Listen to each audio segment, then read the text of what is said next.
Bismillahirrahmanirrahim. Bismillahirrahmanirrahim. Qala al-mu'allif rahimahullah ta'ala wa nafa'ana bihi wa bi'ulumihi wa bi'asrarihi fit tharin amin ya rabbal alamin. Qala Allah ta'ala fi kitabihil karim wa astaqul qailin. A'udzu billahi minasyaitonir rajim. Bismillahirrahmanirrahim. Ya Allah, wa man yu'azzim hurumatillahi fa huwa khairul lahu inda rabbih. Wahilat lakumul an'amu illa ma yutsla alaikum fajtanibur rijsa minal awsani wajtanibu qaulaz zur. Surat Al-Hajj ayat 30. Mriki dingendikaken kula wingi sampun kula maknani samangke langsung kula jelasaken. Wingi sampun kula jelasaken kedhik wa may yu'azzim hurmatillahi fa huwa khairul lahu inda rabbih.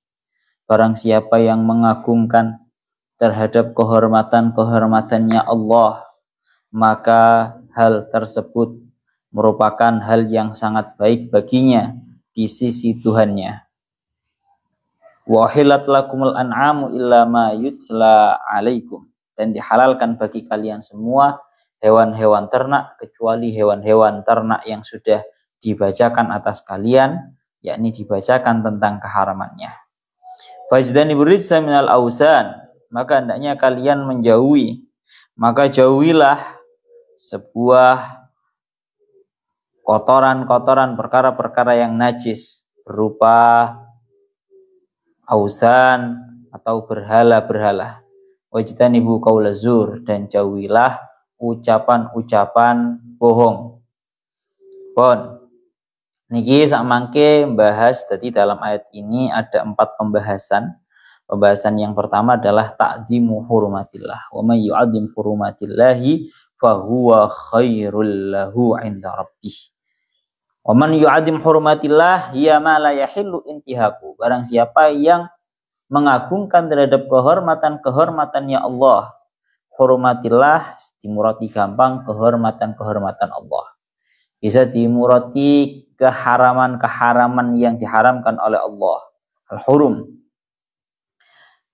Hiya, apa itu hurmatillah? Tafsirannya hurmatillah itu juga para ulama berbeda-beda. Tafsiran yang pertama yaitu hurmatillah ma la yahillu intihaku. Pokoknya setiap perkara yang haram untuk diremehkan, intihak, diremehkan dari Allah Ta'ala. Ma la yahillu intihakuhu, yang merusak kehormatan, perkara-perkara yang tidak halal untuk dirusak kehormatannya. Bahwa khairul lahu ay fahuwa ay ta'dzimuha, maka mengagungkannya itu merupakan sebuah perkara yang baik, yang sangat baik bagi dia di sisi Tuhannya di dalam akhirat.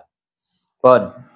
Ini sekarang kita bahas yang namanya Ya Allah ya Rabbihu ya Karim al-hurmat. Tengriki dingendikaaken wa may yu'azzim hurumatillah.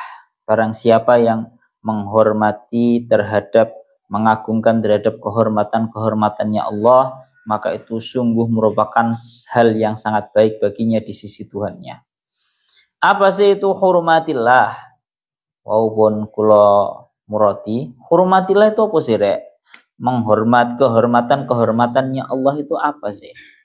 Kalau menurut yang ada di dalam tafsir Jalalain dan juga didukung oleh Syekh As-Sawi, hurmatillah itu maksudnya adalah segala bentuk takalif atau taklif-taklif atau beban-beban yang Allah Ta'ala berikan kepada para mukminin. Contohnya apa? Barang-barang wajib, barang-barang haram, barang-barang sunnah, kan seperti itu ya. Barang-barang wajib, barang-barang sunnah, barang-barang makruh, dan juga barang-barang haram.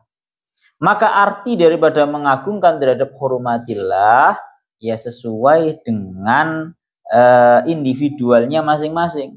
Mengagungkan terhadap kewajibannya Allah dengan cara melaksanakan.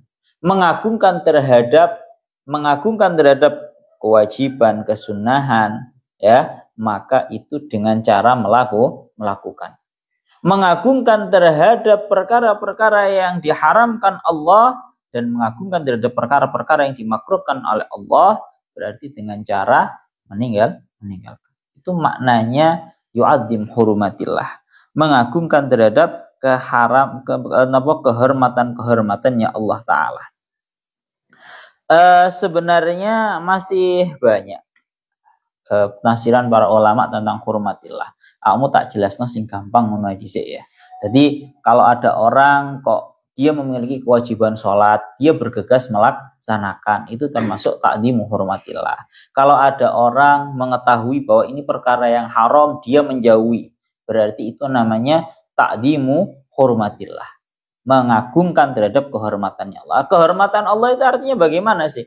Kehormatan Allah itu berarti artinya tatkala kamu melaksanakan terhadap perintahnya Allah, itu namanya kamu benar-benar menjaga, benar-benar mengagungkan terhadap kehormatannya Allah Ta'ala, walaupun sebenarnya Allah Ta'ala nggak butuh. Walaupun sebenarnya Allah Ta'ala nggak butuh. Tolong difahami bahwa begini, Allah Ta'ala itu tatkala kamu melaksanakan sebuah kebaikan, sebuah perintahnya, itu namanya mengagungkan terhadap hurumatillah atau kehormatan Allah Ta'ala. Sekalipun Allah Ta'ala tidak membutuhkan, sekalipun ibadah yang kita lakukan itu tidak menambahi terhadap status kehormatannya Allah. Paham ora? Gusti Allah panggah dadi Gusti Allah. Gusti Allah panggah dadi pangeran, masih andaikan seluruh para manusia itu tidak mau menyembahnya, sama sekali tidak mau dorong. Cuma yaitu tadi loh, cara tatanan syariat, cara tatanan nang bumi ya, kalau ada orang sampai kok tanda kutipnya itu merusak kehormatannya Allah, ya memang sama sekali tidak mengurangi derajatnya Allah, akan tetapi kan kelihatan menjadi tidak terhormat. Contoh mawon nyuwun sewu, banyak sekali kan zaman sekarang itu masya Allah orang-orang kafir itu mencoba untuk intihaku hurumatillah, untuk merusak kehormatannya Allah. Contohnya apa? Mereka bikin sandal-sandal yang bermerek, yang kemudian di situ tertulis lafaz Allah. Mereka bikin merek makanan, minuman, atau sandal atau baju, yang sering sandal sepatu, yang mana kemudian sandal sepatu tersebut tertulis lafaz Allah, tertulis lafaz Muhammad secara samar-samar. Ya, banyak merek yang seperti itu, kamu harus menjauhi itu. Lah itu kan kalau sampai ada lafaz Allah kemudian ditaruh di sandal, sebagai diletakkan di sandal sama orang-orang kafir, itu kan namanya intihaku hurumatillah. Itu namanya merusak kehormatan Allah. Sekalipun hal tersebut sama sekali tidak menurunkan derajatnya Allah Ta'ala, tidak mengurangi sedikit pun derajatnya Allah Ta'ala, kehormatannya Allah Ta'ala. Tapi ketoknya nang bumi, ketoknya nang hadapan bumi, di muka bumi menjadi buruk. Lah kita itu diperintahkan, walaupun memang tidak mengurangi sama sekali, tetap kita memiliki kewajiban ta'dzimu hurumatillah, agungno kehormatan-kehormatannya Allah. Maka barang siapa yang mengagungkan terhadap hurumatillah, kehormatan-kehormatannya Allah, niscaya itu merupakan hal yang sangat baik baginya di sisi Tuhannya. Dulu diceritakan ada seorang ulama yang masya Allah, jadi ini gitu guys ya, ini contoh mawon termasuk hurumatillah, menjaga kehormatan-kehormatannya Allah dengan cara kamu menjaga jangan sampai ada lafaz-lafaz Allah, asma Allah itu terjatuh. Kan sering ya, kamu coba lihat biasanya di undangan-undangan ada tulisan Assalamualaikum warahmatullahi wabarakatuh. Baik pakai yang bahasa Arab atau pakai yang bahasa Indo. Kalau kamu melihat lafaz-lafaz Allah, lafaz nama-nama nabinya Allah terjatuh, maka hendaknya kamu ambil, kamu agungkan. Itu merupakan hal yang sangat baik bagi kamu di sisi Tuhan. Diceritakan dulu ada salah seorang ulama yang mendapati sebuah kertas terjatuh di jalan. Dalam keadaan di kertasnya tertulis lafaz Allah. Napa? Teng kertasnya tertulis lafaz Allah. Kemudian dia langsung mengambil kertas tersebut, kemudian dia mencium seorang ulama ini. Mencium kertas tersebut, dicium, dimuliakan. Kemudian dia punya uang, katakan kalau sekarang cuma 100.000. Nah, kalau sekarang kira-kira 100.000.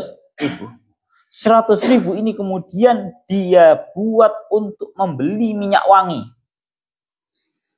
50.000 sebagian dibuat untuk membeli minyak wangi. Akhirnya setelah dia membeli minyak wangi, kemudian kertas yang di situ tertulis lafaz Allah, dia muliakan, dia tinggikan, dan kemudian dia kasih yang namanya minyak wangi tersebut. Lafaz Allah sinang kertas yang terjatuh di jalan itu loh, diambil kemudian dikasih minyak wangi. Setelah dia melakukan hal tersebut, kemudian dia tertidur. Setelah dia tertidur, kemudian dia mimpi bahwa Allah Ta'ala berkata kepada dia di dalam mimpinya, sungguh engkau wahai hambaku telah mengharumkan namaku, maka giliran aku yang akan mengharumkan namamu. Maka dari situ ulama ini menjadi seorang ulama yang sangat besar, menjadi seorang ulama yang harum namanya, menjadi ulama yang hingga sekarang namanya dikenal. Barokahnya apa? Ta'dimu hurmatillah. Ini arti daripada ta'dimu hurmatillah. Jadi kudu gede, Pak. Apalagi nyuwun sewu zaman sekarang kita itu gak nyuwun sewu kurang begitu memperhatikan. Napa? Kurang begitu memperhatikan. Urusan undangan lugur nang dalan ora dirasakne. Atau bahkan nyuwun sewu kitab-kitab.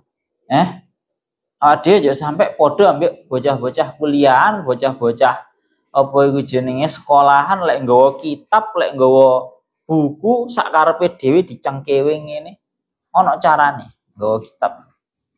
Itu semua termasuk daripada ta'dimu hurmatillah. Mengagungkan terhadap kehormatan-kehormatannya Allah. Jadi kudu awak dhewe iso njogo. Itu makna daripada hurmatillah. Dan setiap orang dan sekadar apa dia mengagungkan terhadap hurmatillah, maka sekadar itu pula dia memiliki keagungan di sisinya Allah. Wong kulek nemen takdimi nang hurmatillah, yo dia akan memiliki sekadar itu juga dia memiliki terhadap napa? Keagungan derajat di sisi Allah. Pun itu makna ta'dimu hurmatillah. Itu yang paling pertama sendiri, cah. Jadi awake kudu benar-benar memperhatikan. Dzalika wa may yu'azzim hurmatillah fa huwa khairul lahu inda rabbih ay fil akhirah. Ini di akhirat. Sebenarnya bukan hanya di akhirat saja, akan tetapi mulai dari di dunia sudah akan mendapatkan balasan daripada ta'dimu hurmatillah. Jadi ngegungne Pak nang hurmatillah iki sing ngegungne tenanan. Terhadap kehormatan-kehormatannya Allah itu awak dhewe sing ngegungne tenanan. Pun itu yang nomor pertama pembahasannya seperti itu. Masya Allah. Mulana teng mriki dingendikaken sebagian ada yang menafsiri hurmatillah itu ada 5. Ya, tanah haram niki kalau teng tafsir, tapi saya lebih setuju, saya lebih enak menafsiri hurmatillah itu lebih global ya. Alhamdulillah.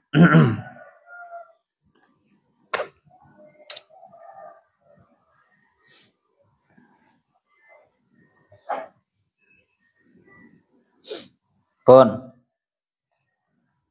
ya Allah ya Rabbihu ya Karim, dzalika wa may yu'azzim hurumatillah.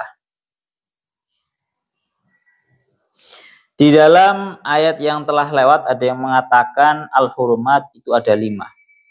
Beberapa kalau bahasannya barang-barang haram. Hurumatillah itu barang-barang haramnya Allah. Artinya apa? Yang pertama, Baitul Haram, Masjidil Haram, Al-Baladil Haram, wal Masy'aril Haram, wasyahril Haram. Ini kalau menurut tafsiran yang kedua, ya ini bahasa kasaran ngomong agak sempit ya, maksudnya lebih terbatas. Jadi yang pertama Baitullah Al-Haram, kemudian Masjidil Haram, kemudian Al-Baladil Haram, kota Mekah Madinah, kemudian Masy'aril Haram, kemudian yang nomor 5 yaitu Asy-Syahrul Haram. Ini maknanya hurmatillah atau beberapa perkara yang diharamkan oleh Allah. Pun ada yang menafsiri seperti itu, tapi enak maknanya itu lebih diglobalkan.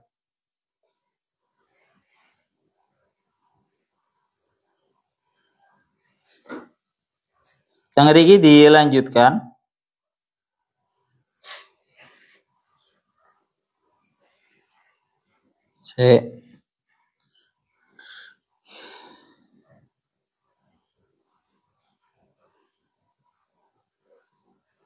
Zalika wa may yu'azzim hurumatillah.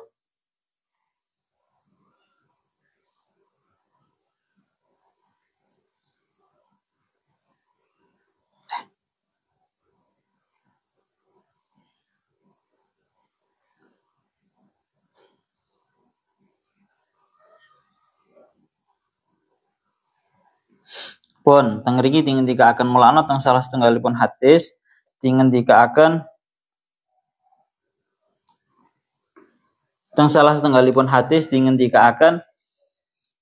lan tazala hadhil ummah bi khairin ma 'azzamu hadhil hurmah haqqa ta'dimiha. Umat Muhammad ini akan selalu dalam kondisi baik selagi mereka mau mengagungkan terhadap kehormatan-kehormatan ini dengan sebaik-baiknya mengagungkan, yakni Makkah, yakni perihal yang namanya Makkah. Olah nang kitab taklim lho, Pak. Sampeyan lihat, sampeyan eling-eling nang kitab taklim teng ngriku dingendikaken ma wasalaman wasal illa bil hurmah wa ma hurima man hurim illa bitarkil hurmah. Tidaklah seseorang itu mencapai terhadap pencapaiannya kecuali dia memiliki rasa hormat, dan tidaklah seseorang itu terhalang daripada apa yang dia itu terhalang kecuali dia itu meninggalkan terhadap sebuah tindakan menghormati. Ya, yang namanya tindakan mengagungkan terhadap hurumatillah itu merupakan hal yang sangat penting. Pun teng mriki dingendikaken ngoten. Pun kita lanjutkan malih, itu yang pertama.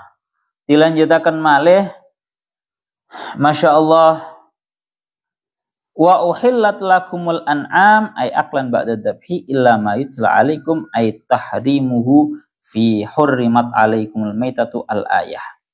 Dan dihalalkan bagi kalian semua hewan-hewan ternak, yakni halal untuk dimakan setelah disembelih. Semua hewan-hewan ternak, ya terkhusus al-an'am itu unta, sapi, sama kambing. Itu semua merupakan hal-hal hewan-hewan yang dihalalkan bagi kalian semua untuk dimakan setelah disembelih.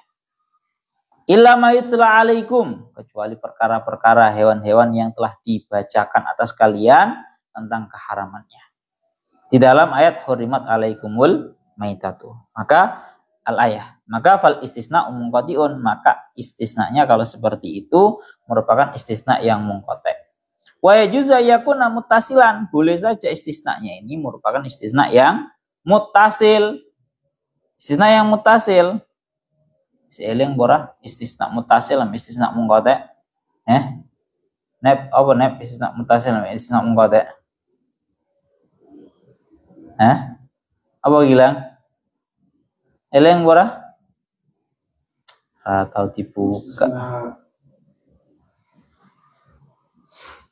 Yang namanya mustasna kalau muttasil itu termasuk dari golongannya mustasna minhu.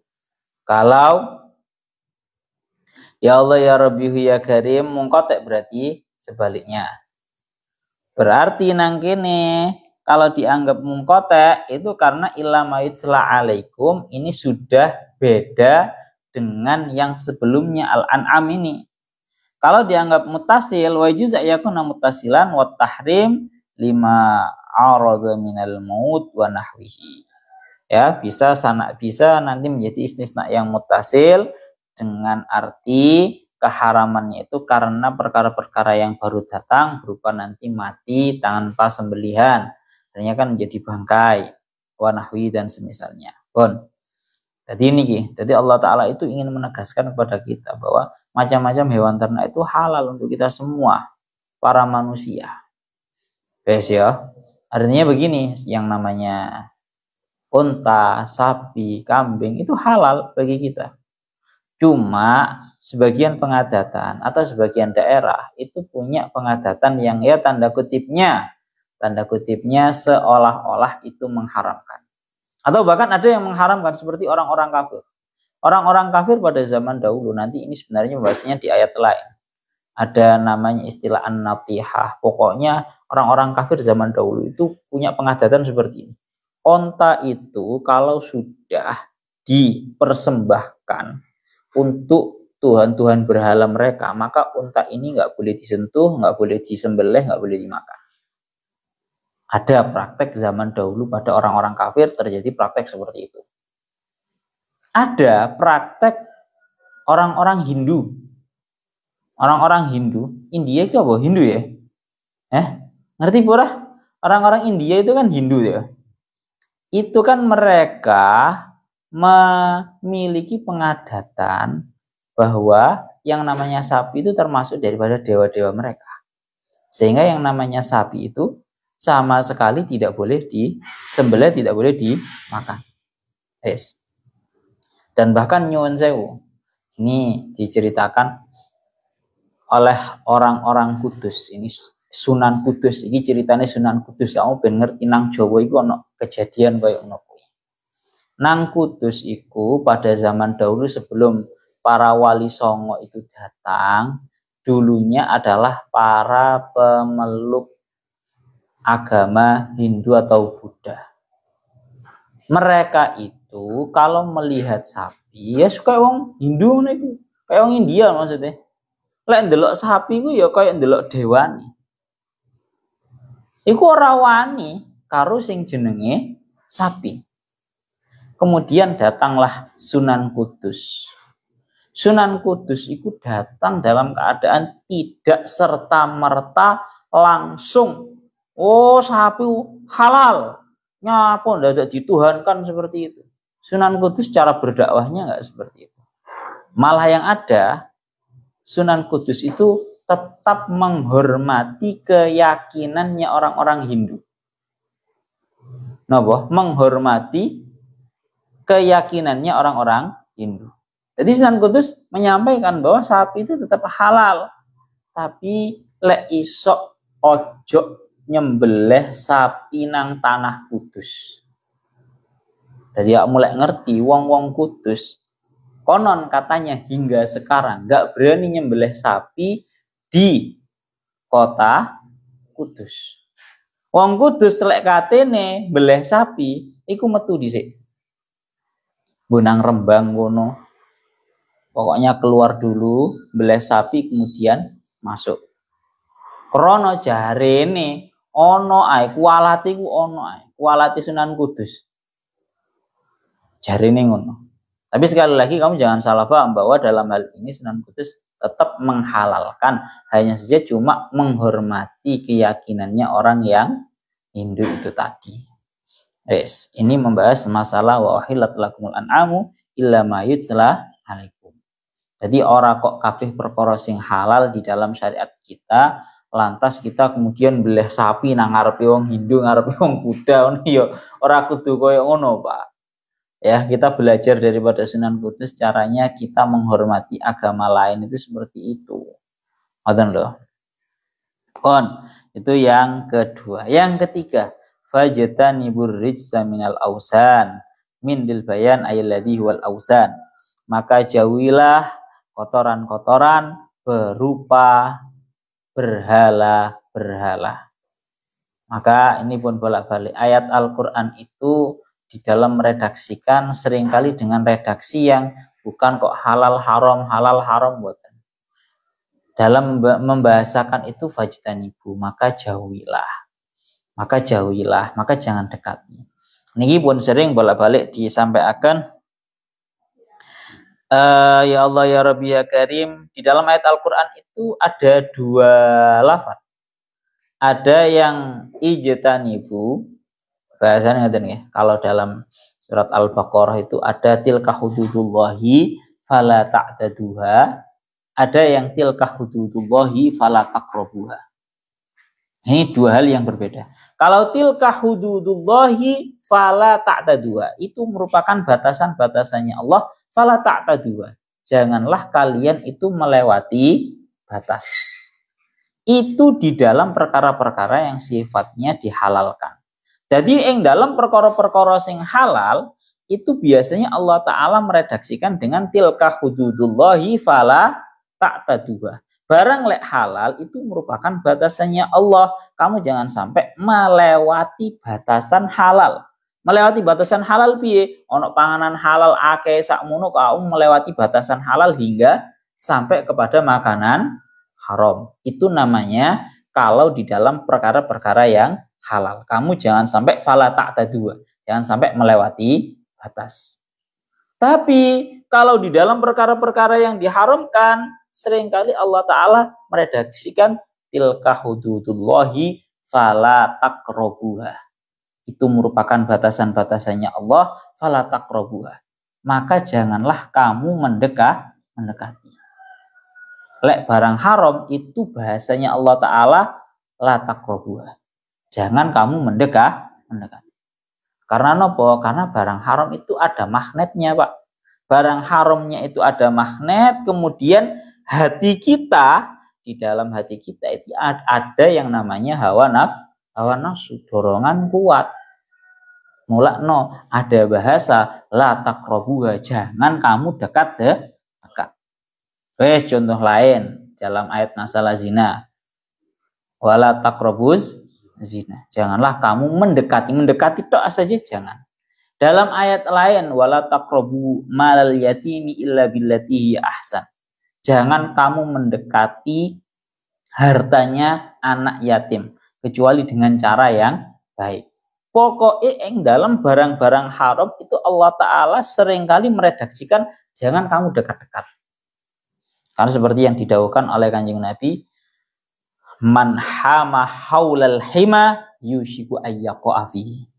Barang siapa yang berdekat-dekatan dengan sebuah larangan, tanah larangan, seringkali dia terjatuh di dalamnya. Ya, uangnya aja gaya-gaya wala. Jadi bahasa kasarnya saya kepingin dakwah nang, misal gampangannya saya kepingin dakwah nang diskotik, aku rasa gaya dakwah nang diskotik. Lah imane ora kuat-kuat tenan ya sing enek ora dakwah kowe sing malah didakwai. Itu fala taqrabuha. Jangan mendekati, itu makna kebalikannya. Ya berarti ijtanibu, jauhilah. Fajtanibu, jauhilah. Pun.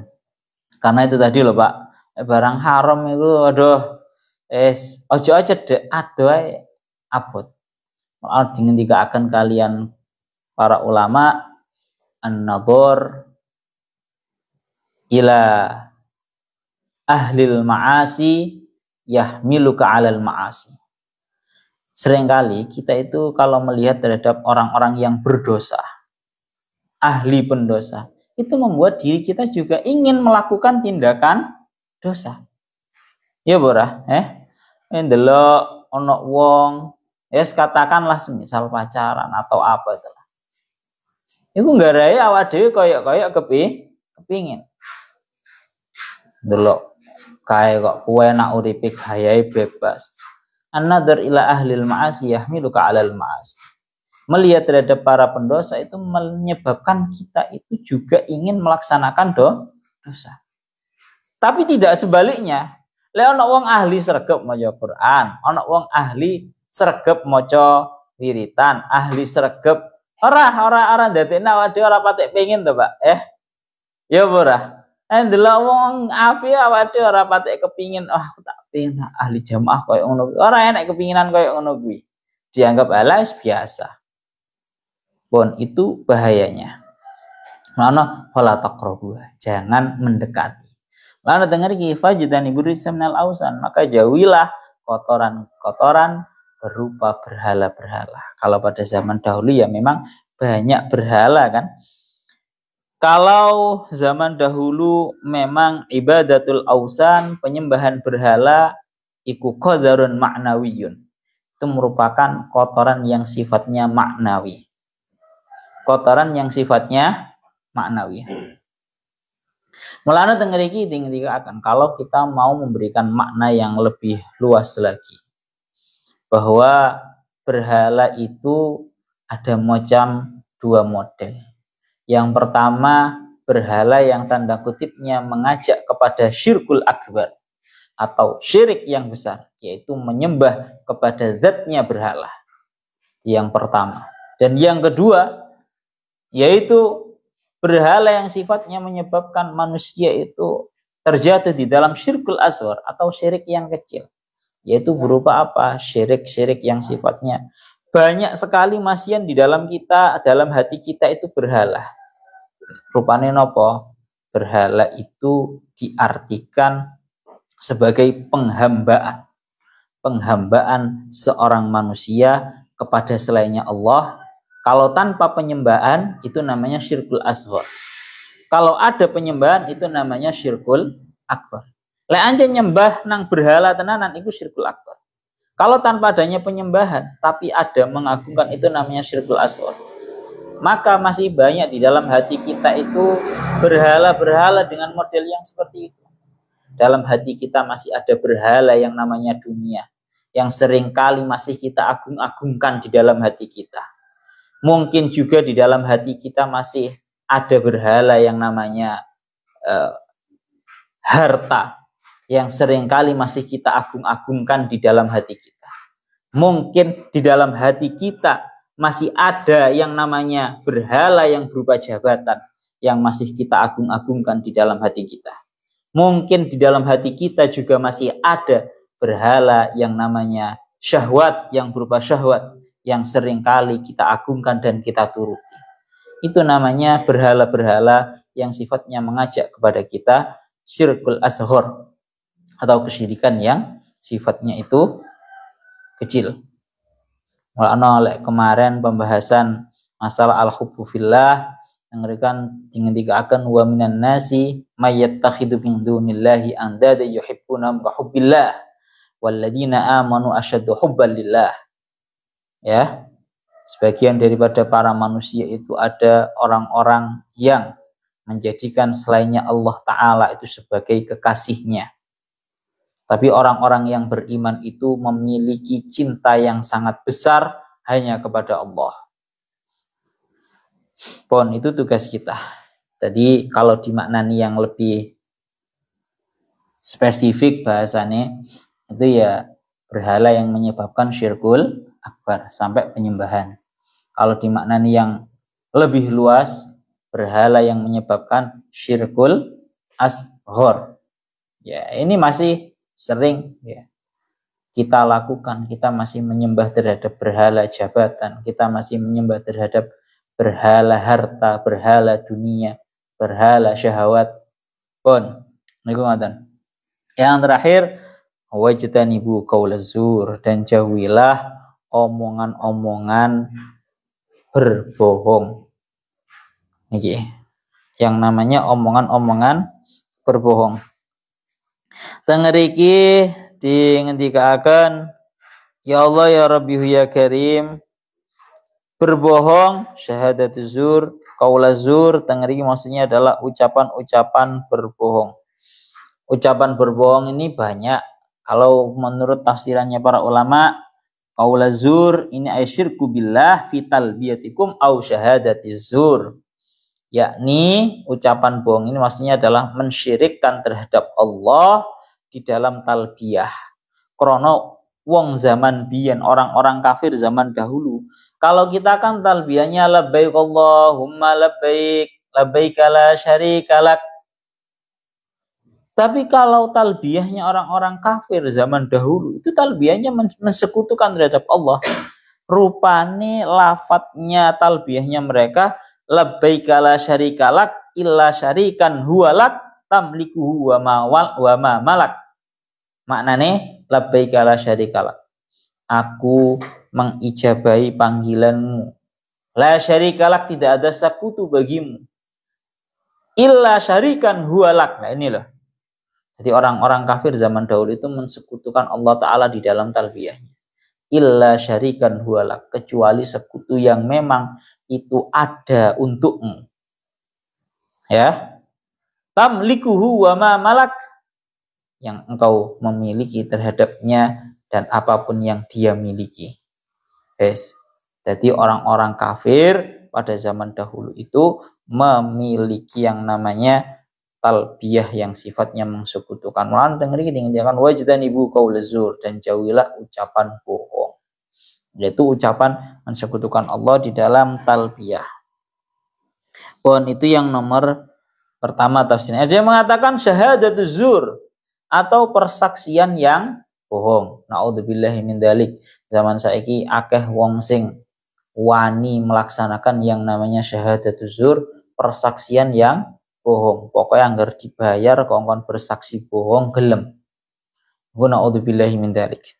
Karena niku sangat bahaya sekali. Diceritakan dulu suatu ketika Kanjeng Nabi setelah melaksanakan salat subuh, kemudian Kanjeng Nabi niku insarafa qaiman. Kanjeng Nabi niku bubaran, cara bahasane pun kanjenge wangsul. Tiba-tiba Kanjeng Nabi dawuh adalat syahadatuz zur al isyraka billah salasan. Ngriki akan Kanjeng Nabi niku sak bakdone salat subuh, jamaah subuh, Kanjeng Nabi niku kondur seraya berkata adalat syahadatuz zur al isyraka billah. Sing jenenge bersaksi dengan persaksian bohong itu tarafnya setara dengan menyekutukan Allah Ta'ala. Kanjeng Nabi dawuh seperti ini 3 kali.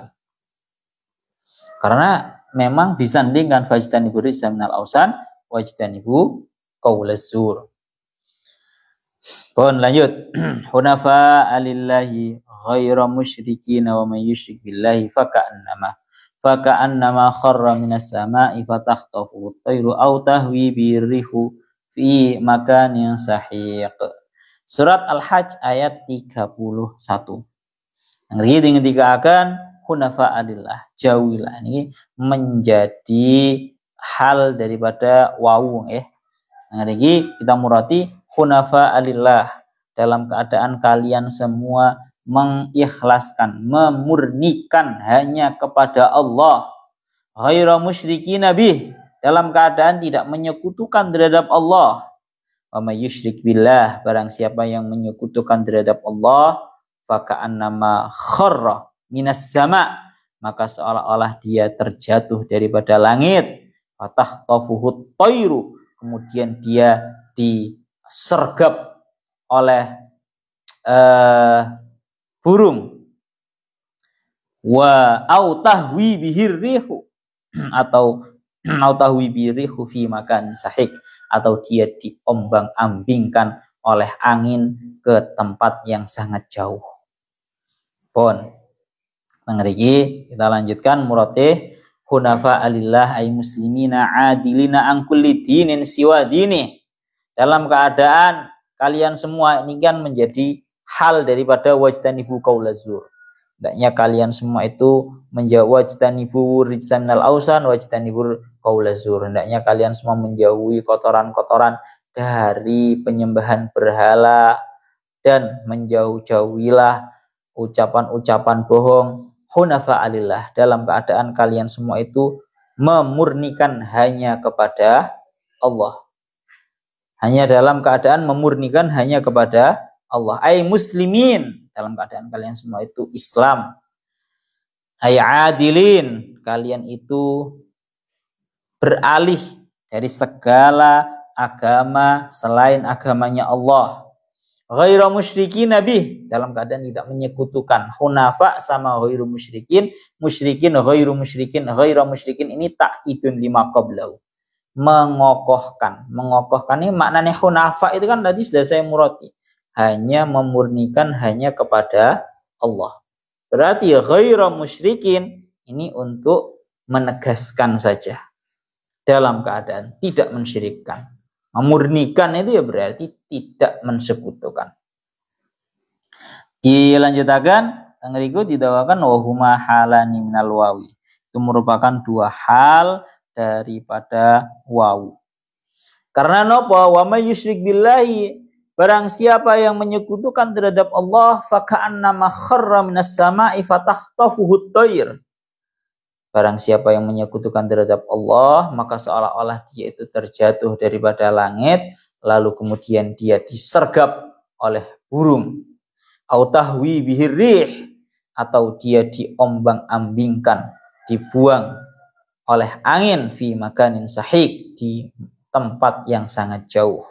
Jadi dikatakan sakota minas sama fatahtafu tayru ay ta'khudhu bisur'ah, disergap oleh burung. Au tahwi bihir rihu ay tuskitu fi makanin sahik ay ba'idin fa huwa la yurja khalasu, artinya tidak mungkin untuk diselamatkan. Maka ini merupakan sebuah kalam perumpamaan. Begitu paham? Ini merupakan sebuah kalam perumpamaan. Orang yang menyekutukan terhadap Allah itu diumpamakan seperti halnya orang yang terjatuh dari langit. Kalau daunnya Syekh Mutawalli Asy'arawi, ini sangat bagus sekali daunnya beliau. Langit itu merupakan sebuah perumpamaan, burung itu juga sebuah perumpamaan, angin itu juga merupakan sebuah perumpamaan. Saya bacakan mawon tengeriki dingendikaaken kalian Syekh Mutawalli Asy'arawi. Beliau dawuh, ya Allah ya Rabbihu ya Karim,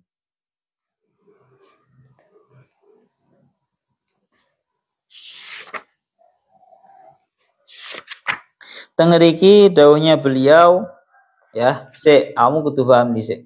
Orang yang menyekutukan terhadap Allah Ta'ala itu bagaikan orang yang jatuh dari langit, kemudian disergap oleh burung, atau dia itu dijatuhkan oleh angin di tempat yang sangat jauh. Maka tengeriki dawuhnya Syekh Mutawalli Asy'arawi, paham ora emang orang yang menyekutukan terhadap Allah Ta'ala itu bagaikan orang yang terjatuh dari langit, kemudian disergap oleh angin, disergap oleh burung, atau dijatuhkan tempat yang sangat jauh oleh yang namanya angin. Dawuhnya Syekh Mutawalli Asy'arawi, beliau dawuh, wa 'alal aqil ayyata'ammala maghza hadza taswir al-Qur'ani. Bagi seorang yang berakal hendaknya berangan-angan perihal ini tadi. Perihal yang namanya jatuh dari langit kemudian disergap oleh burung atau dijatuhkan oleh angin di tempat yang sangat jauh. Ini merupakan sebuah perumpamaan. Fahadi haluman asyraka billah. Ini merupakan keadaannya orang yang syirik terhadap Allah. Fa in akhadta as-surata ala annaha tashbihu halatin bihalatin. Maka kita bisa mengetahui bahwa sesungguhnya ini merupakan perumpamaan sebuah satu keadaan dengan keadaan yang lain. Berupa apa? Fahahiyas surah amamaka wadihatun. Ini merupakan sebuah perumpamaan yang sudah sangat jelas. Rupanya apa? Idza arata tafsiran akhar, kamu kalau pengen tahu tafsiran yang lain bahwa yuwaddihu ajza'ah, yang menjelaskan tentang juz-juznya, fassama'u hiyal Islam. Maka langit itu merupakan perumpamaan dari agama Islam. Terus dilanjutkan, wat-tayru huwa syahawat. Burung itu perumpamaan daripada syahwat atau hawa nafsu. Warrihu hiya rihu syaitan. Yang namanya angin itu merupakan anginnya syaitan. Ya tala'abu bihi huna wa hunaka, yang akan mempermainkanmu ke sana dan kemari. Fa ayyu dayain ba'da hada wa ayyu masirin ba'da hadal masir. Gampangane ngomong ngeten berarti. Cara diumpamakan, tadi kan perumpamaannya Al-Qur'an, orang yang menyekutukan terhadap Allah Ta'ala itu diperumpamakan seperti halnya orang yang jatuh dari langit. Jatuh dari langit, langit itu maksudnya adalah ketinggian, keagungan, kemuliaan Islam. Kalau orang sudah terjatuh daripada ketinggian langit, yang mana ini perumpamaan ketinggian, keagungan, kemuliaan agama Islam, maka tatkala jatuh kemudian langsung pasti akan dia disergap oleh yang namanya burung. Burung ini merupakan sebuah tafsiran, perumpamaan dari yang namanya asyahwat. Syahwat yang ada pada diri kita. Itu kita seolah-olah ditarik, Pak. Autahwi bihirrih, atau orang yang terjatuh dari langit itu nanti akan diombang-ambingkan oleh yang namanya angin. Fi makanin sahik, di tempat yang sangat jauh. Angin di sini maksudnya adalah syaitan. Jadi diumpamakan fi makanin sahik ay ba'idin fahuwa la yurja khalas. Seorang bakal selamat. Naudzubillahi min dzalik. Pak niku ngoten. Kita lanjutkan lagi tentang ayat selanjutnya. Nah niki. Dzalika wa may yu'azzim hurumatillah wa may yu'azzim sya'airallah. Lah niki. Wow kan yu'azzim yu'azzim hurumatillah. Sekarang yu'azzim sya'airallah. Ya Allah ya Rabbi ya Karim. Dzalika wa may yu'azzim sya'airallah fa innaha min taqwal qulub. Surat Ya Allah ya Rabbi ya Karim Al-Hajj ayat 32. Dzalik, dan seperti itulah. Wa may yu'azzim sya'airallah, barang siapa yang mengagungkan syiar-syiarnya Allah. Tadi ada hurumat, sekarang syiar-syiar. Dan barang siapa yang mengagungkan terhadap syiar-syiarnya Allah, fa innaha min taqwal qulub, maka sesungguhnya itu merupakan takwanya hati. Napa takwanya hati? Ya Allah ya Rabbi ya Karim. Dzalik. Niki pun bolak-balik kelaturakan yuqaddaru qablahu al-amru mubtada'an. Sebelumnya dzalik itu dikira-kirakan lafaz al-amru awi sya'nu sebagai mubtada'. Kalaupun bolak-balik matur bahwa dzalik itu merupakan sebuah lafaz yang difungsikan untuk fasal, memisahkan satu pembahasan dengan pembahasan yang sebelumnya. Wa may yu'azzim sya'airallah, barang siapa yang mengagungkan terhadap syiar-syiarnya Allah, fa innaha, maka sesungguhnya itu termasuk daripada mengagungkannya hati. Tangeriki didawakan sya'airallah itu maksudnya gimana? Kalau menurut tafsirannya Syekh Jalaluddin Al-Mahalli, ai fa inna ta'dimaha wa hiya al-budnu, ya, yaitu onta-onta badanah allati tuhdalil haram, yang dihadiahkan untuk tanah haram, bi antus tahsana atau bi antas tahsina wa tastasmina. Jadi kalau menurut tafsirannya Syekh Jalaluddin Al-Mahalli dengan gambaran mengagungkan terhadap syiar-syiarnya Allah ini maksudnya adalah kalau kita mau mempersembahkan sebuah hewan-hewan persembahan untuk tanah haram, maka kita hendaknya membesarkan terlebih dahulu, dipilih yang sangat baik, dipilih yang sangat mahal, dan napa bahasane? Dilemokne dhisik. Napa? Dilemokne. Umpama ya dikai kurban barang, semisal dikai kurbannya aja dipilih sing kurun Pak ya aja. Itu kalau menurut satu tafsiran. Menurut yang didhawuhkan oleh para ulama, ayat ini turun gara-gara ceritanya pada zaman dahulu Sayyidina Umar. Nih ya. Ya Allah ya Rabbi ya Karim. Diwing Sayyidina Umar ya.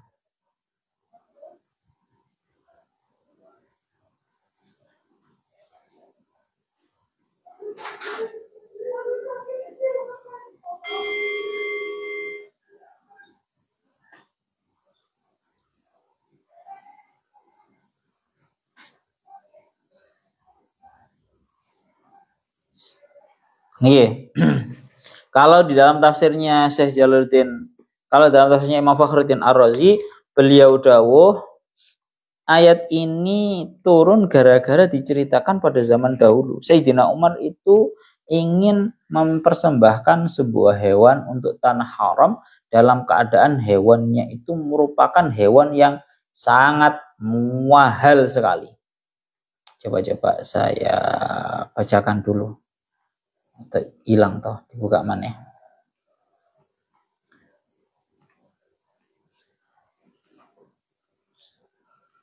Ini kita jadi awak ngaji ku pokoknya harus memahami pola pikirnya muallif yang kitab yang kita kaji dulu, ojo sing nang lian-liane dhisik. Teng mriki dingendikaken awalnya adalah ya Allah ya Rabbi ya Karim.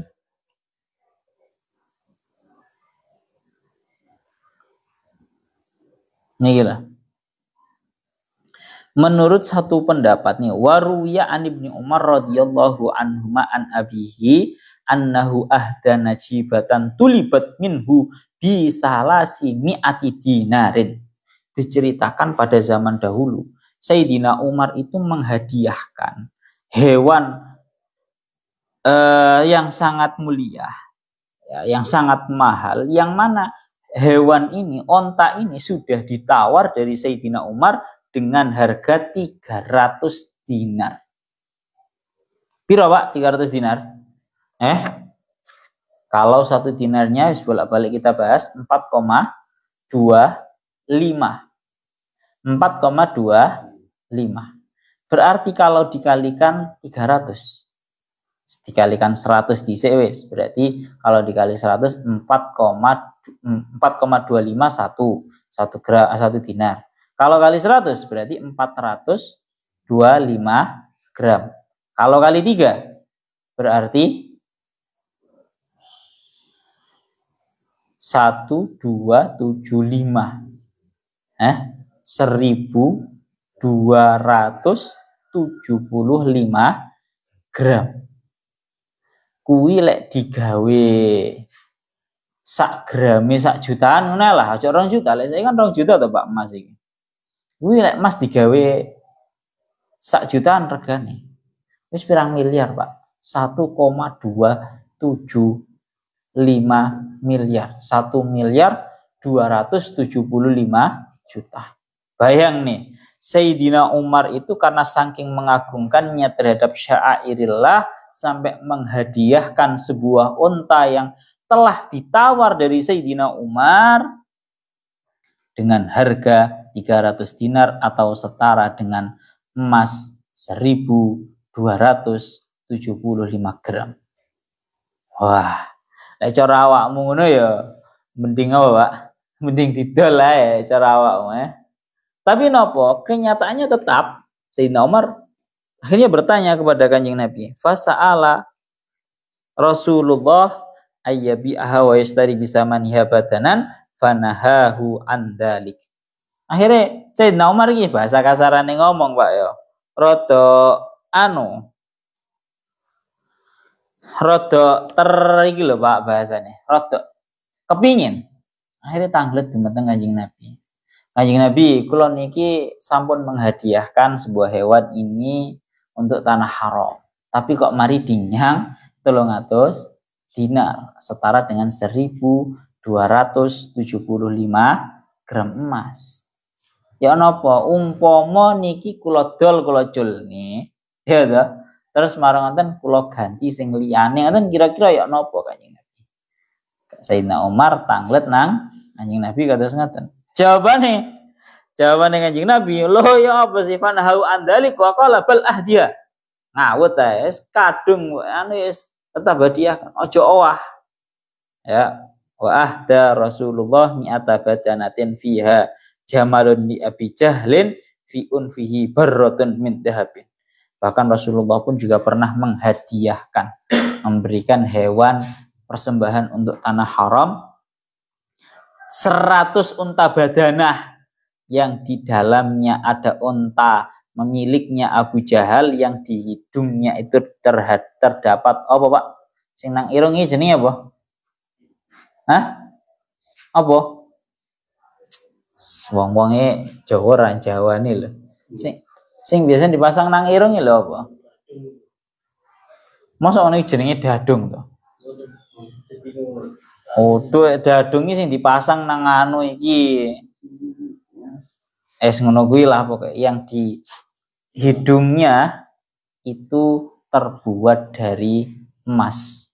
Sama Kanjeng Nabi dihadiahkan untuk tanah haram. Niku makna dari yu'adzim sya'airallah. Tapi ada tafsiran lain yang bahasanya Masya Allah antara hurmatillah sama sya'airallah itu beda. Sya'airallah itu ada yang mengartikan global. Sya'airallah itu maksudnya adalah syiar-syiarnya Allah. Jadi kalau boleh saya mendefinisikan, kalau hurmatillah itu lebih umum, lebih global. Kalau sya'airallah itu syiar-syiarnya Allah. Syiar-syiarnya Allah itu ada beberapa macam. Pertama, syiar makani. Syiar yang sebangsa tempat. Seperti di Masjidil Haram, seperti di masjid-masjid, seperti di tempat-tempat peribadahan. Itu namanya syiar makani. Seperti di makam-makamnya para aulia, itu namanya syiar-syiarnya Allah. Sya'airallah. Dadi ojo wani-wani Pak ana makame wali mbok bongkar karepe dhewe ku piye ngono kuwi. Lagi rame to kuwi. Itu tidak termasuk dalam sya'airallah. Wa may yu'azzim sya'airallah maksudnya. Itu namanya syiar makani.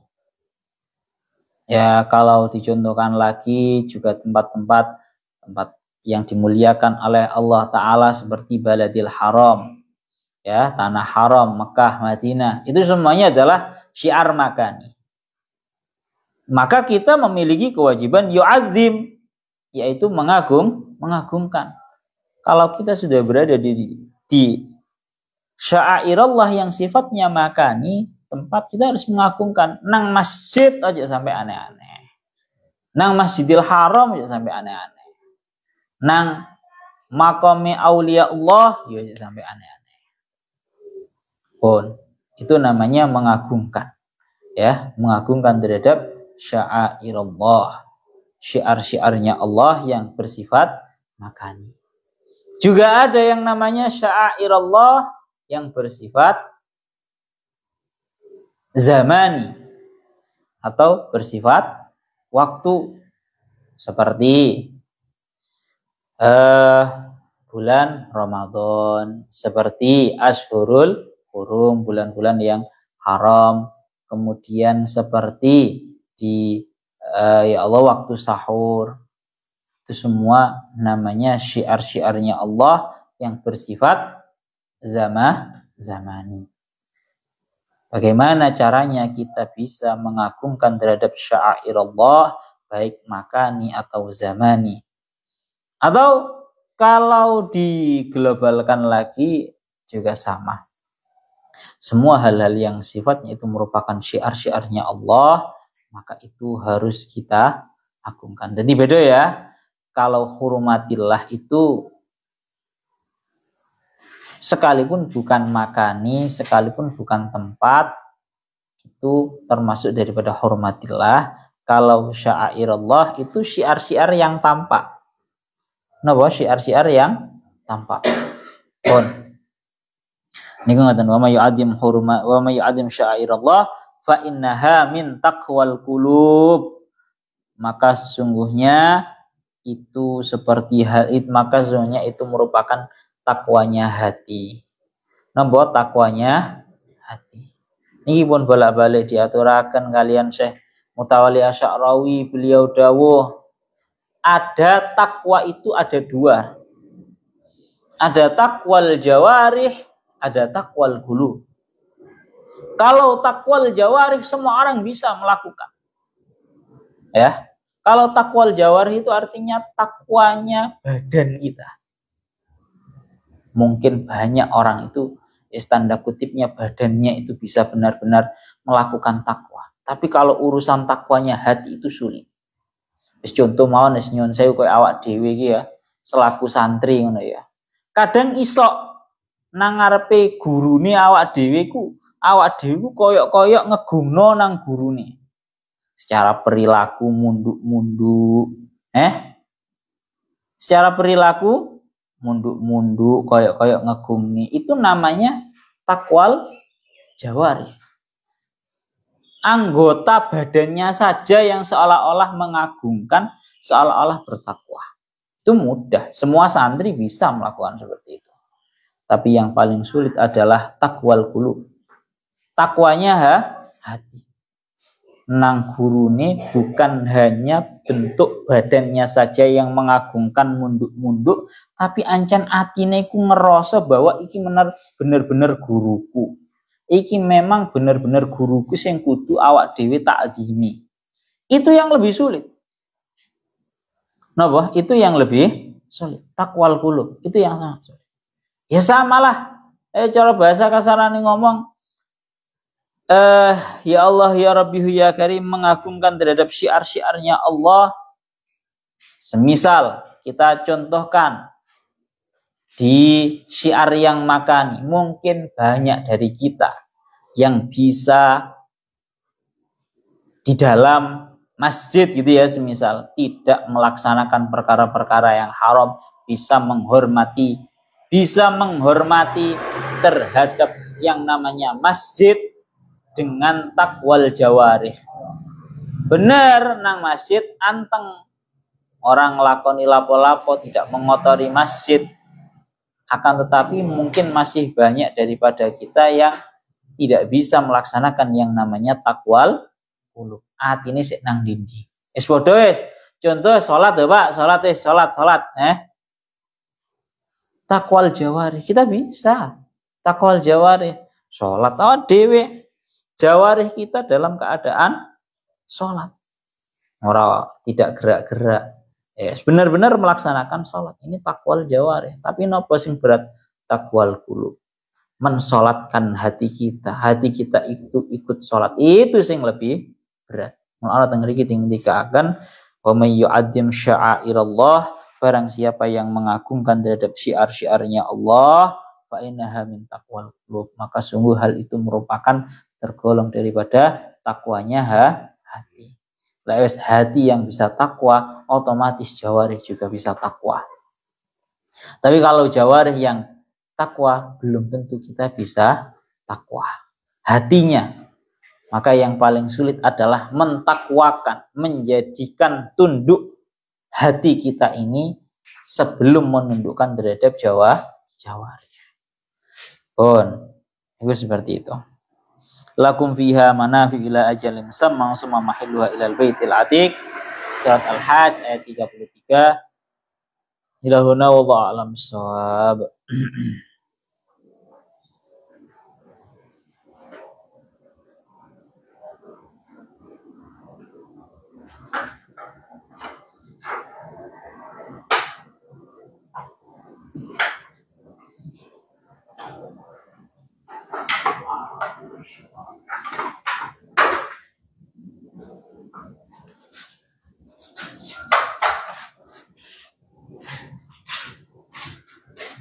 Setoran nep nang langgare.